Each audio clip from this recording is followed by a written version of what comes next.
Harihi Om. My dear holy souls, this is Mata Anantananda, Sri Sadguru Shivarama Avadhuta Ashramam, Kamvaram village, Kurnool district, Andhra Pradesh state from Bharat, that is India.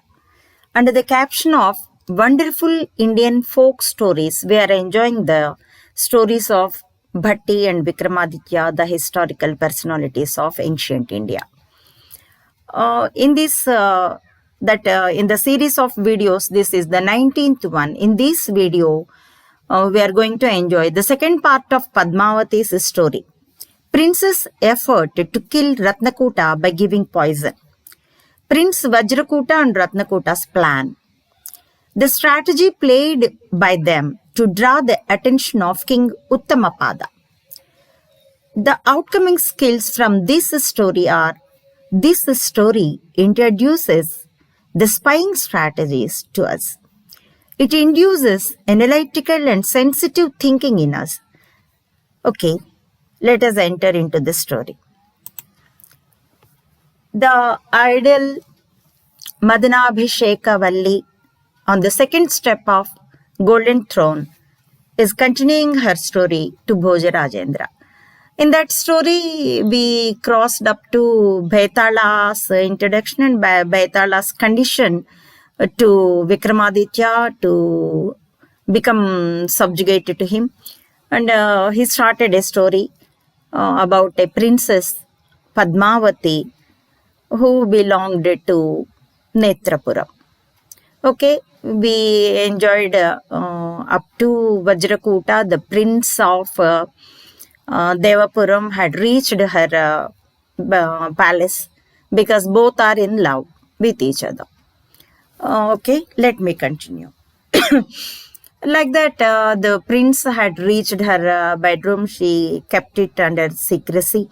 And both the princess Padmavati of Netrapuram and prince of Devapuram, they were enjoying each other's company. Days were passed like that. 10 days passed. On the 11th day, the prince Vajrakuta kept calm, and he was somewhat sad enough. Padmavati, the princess, she watched it, and then she asked him, "My dear lover, my dear prince, you are so handsome and you are so loving towards me, but now today you seems to be very sad. What happened?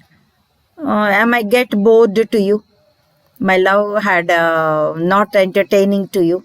Why you are sitting aside and not like every day you are with me? Today you are in indifferent manner." Then Vajrakuta said, No, my dear, you are very loving and you are very beautiful. I love you till my life, and you are not cause to my sadness. Actually, I have a good friend who is my minister's son. Both we were born on the same day since babyhood and childhood, and even in studies also. We were very deep friends. We didn't detach each other even a single day. But here now 10 days I didn't think about him. That's why I'm feeling very ashamed about it and very sorrowful about it. Then Padmavati became jealous inside, but she didn't express her feeling to Vajrakuta. Then she had gone out of the room and called one deepest close servant maid to her and ordered her to prepare and bring kheer, the sweet. That servant maid prepared it and get it for her. And then Padmavati had mixed poison in it. And she kept that poisonized kheer in a golden little vessel, and she brought it to Vajrakuta and said, "My dear lover, because you are loving your dear friend, near friend as Ratnakuta, your minister's son, I am treating him as my brother. So as to show my regards to him, I am giving this kheer. Give it to him. Today night you go to him and you spend the time for 24 hours, and tomorrow night you return back to me.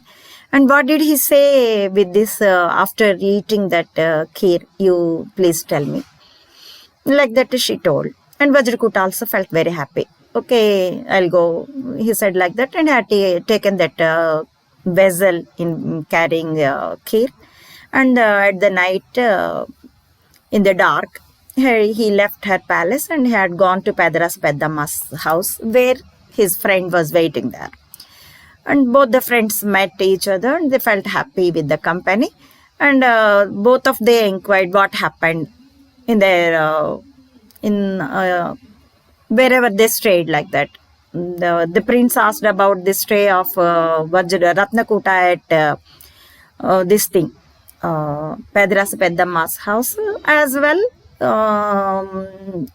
Ratnakuta inquired him Vajrakuta's stay at Padmavati's palace. They spent with talks like that.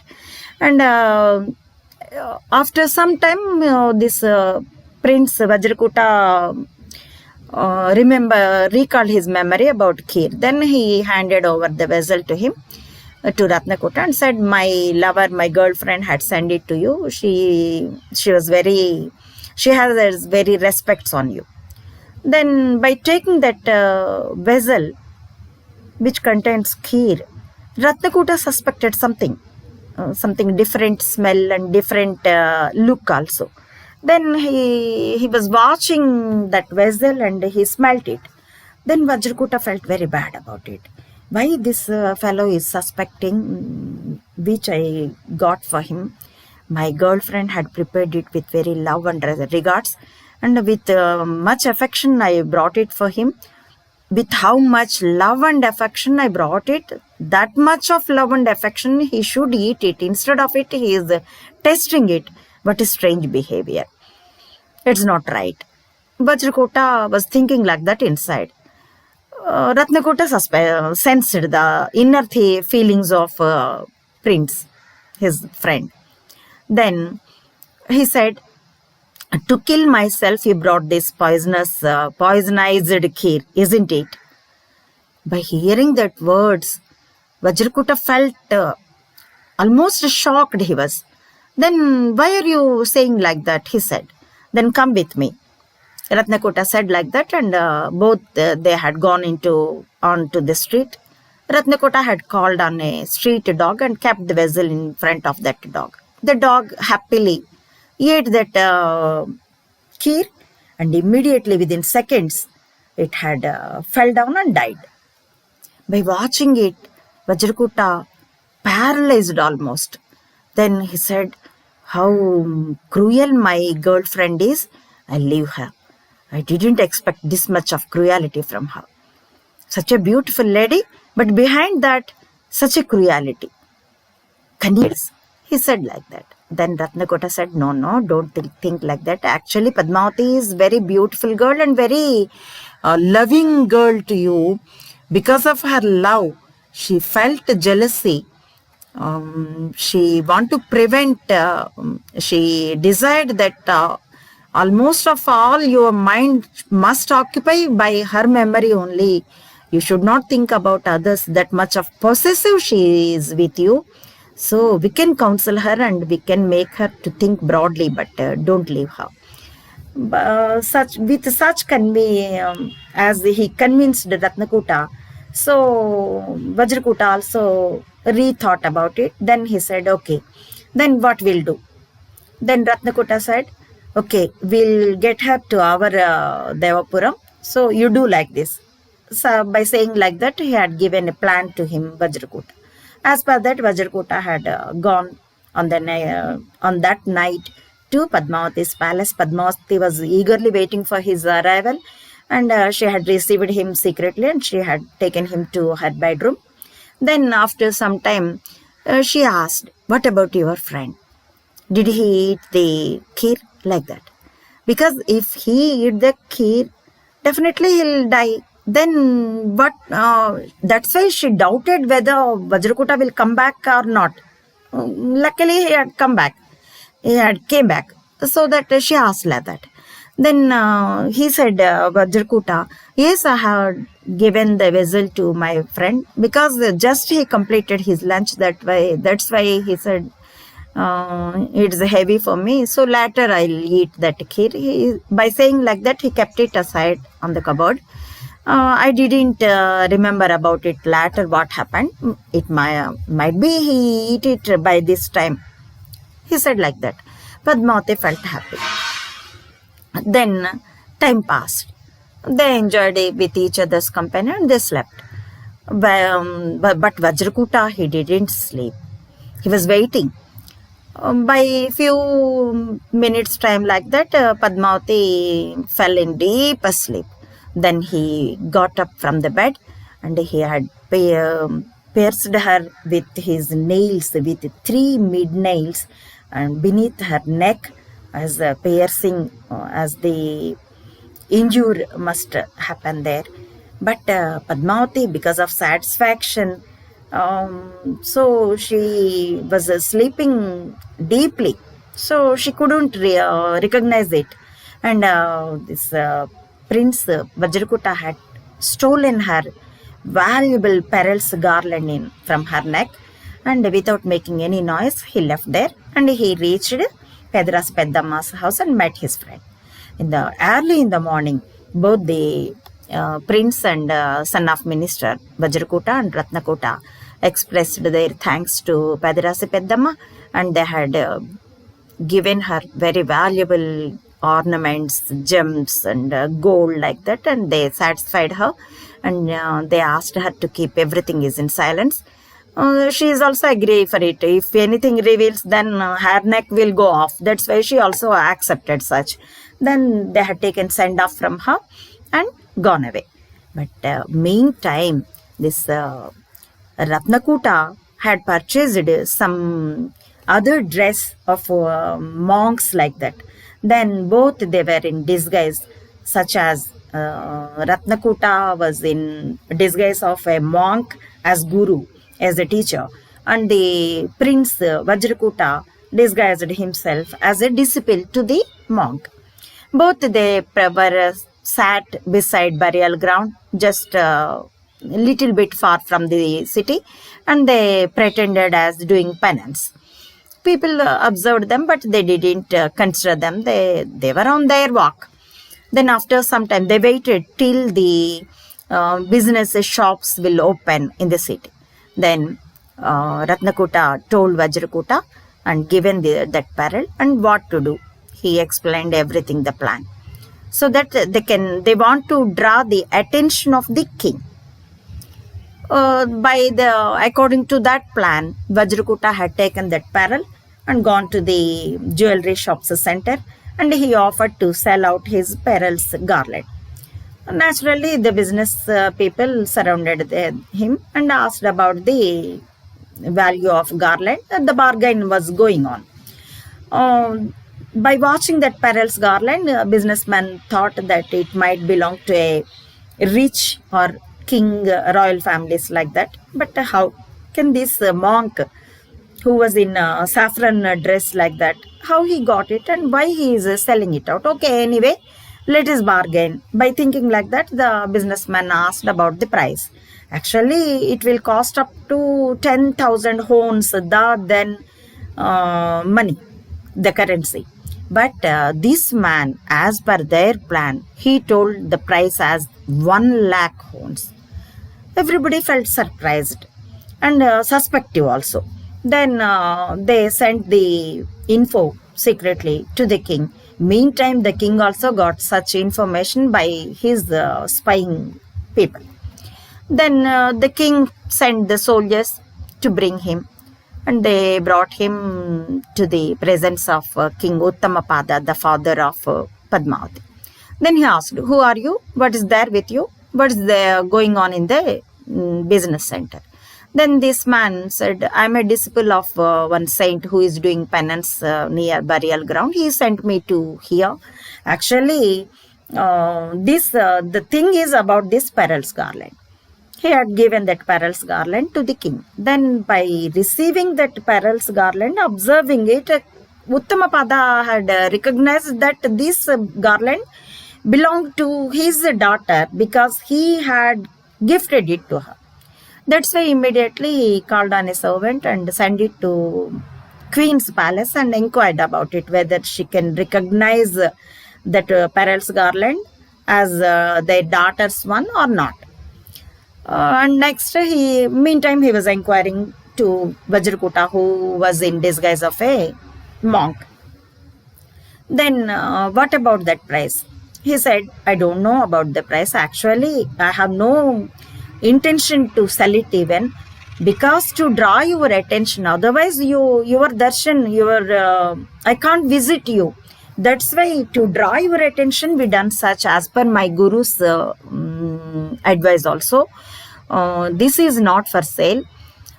He asked me to say to you, you have to come to him because he won't enter into the cities. That's why I'm requesting you to come to visit my guru. Meantime, he got the information, Uttamapada, the king, from the queen, as this Perel garland belonged to their daughter only. By that way, queen had also came to the king. Then all of the king, queen, and the other fellow men, they have gone to beside the burial ground where this Ratnakota sat in disguise. Then he prayed him and he respected him. Then Ratnakuta said, being a monk, "Oh king, you are very generous, and without hesitation you came to me. I have to reveal a secret to you. That's why ask all of your fellow people, including your queen, to such a far away, because I want to talk with you lonely."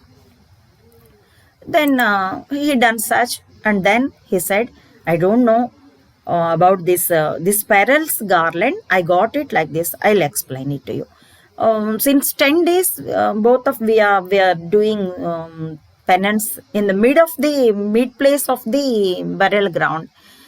Today only I came out of it and I sat beside the burial ground. When we were in the burial ground doing penance, since 3 or 4 days, I have seen a beautiful young lady coming from the city, and she ate by tearing the pieces of a corpus, and she ate the corpus, half burned one. I watched it since 3 or 4 days. Last night, I have attacked her, and I had taken my sword. I had taken it and I had injured her beneath her neck. So, and then I frightened her. Who are you? I questioned her like that. Why are you eating this corpus, half burned one? And moreover, you are looking like a human being. I asked her. Then she was very frightened and fallen on my foot and said, Oh, great man, don't reveal my secret to anybody. Actually, though I'm in the shape of a human being, though I eat so many tasty food, but I can't get satisfied. By eating this corpus, half burnt one, then only I'll fill my belly. That's why I'm doing like this. You please take this valuable ornament as my gift. Don't reveal it to anybody. By saying like that, she had put this ornament on my feet and she ran away towards the city. That's why I want to send this information to you. That's why I sent my disciple to you. And because if I leave the matter like that, then it may become as a problem or a danger to the city. That's why I want to inform you. Okay, we are taking leave. Look into the matter. By saying like that, Vajrakota and Ratnakota had gone from there, and they reached the forest, and they were waiting there. And meantime, the king and queen, all the fellow men, they returned to the palace, and the king asked the queen, go to the palace of Padmavati and inquired about it. And she had gone to palace of Padmavati, and she called her. Where is your parel's garland? She asked her. Then the daughter Padmavati, since morning she was very frightened because Vajrakuta was not there in the palace, in the bedroom, and moreover her golden her parel's garland was also disappeared. That's why she felt very fear about it. Then she said, okay, I kept it inside, like that. She wanted to say some false like that. But the queen, she approached Padmavati, and by tearing that slightly, she examined on her body beneath her neck. There were 3 injury marks. Then she said, is this parrot's garland belong to you? The queen asked like that. Then Padmavati frightened like anything and trembled her body, and she had fallen down on the bed, and she was crying loudly. Then tears in the eyes, the queen left there, and she approached the king. She said, yes, there were 3 injury marks on Padmavati's neck, and this garland is also her. She accepted it. I don't know what happened. Then so much of sadness, the king and queen. The king said, oh my dear minister, I can't give justice in this case because she is my daughter. So you solve this problem. What we have to do? He said like that. Then minister said, the crime is same for a noble lady or a poor lady. So actually we have to kill her. But we can't do such because we have so much of love and affection on her. That's why you send her into the midst of the forest, drive her from the house, from the palace. Then with great sorrow, the king had ordered his soldiers to send her to the forest. The rest of this story will continue in the next video. Harihi Om. Thanks.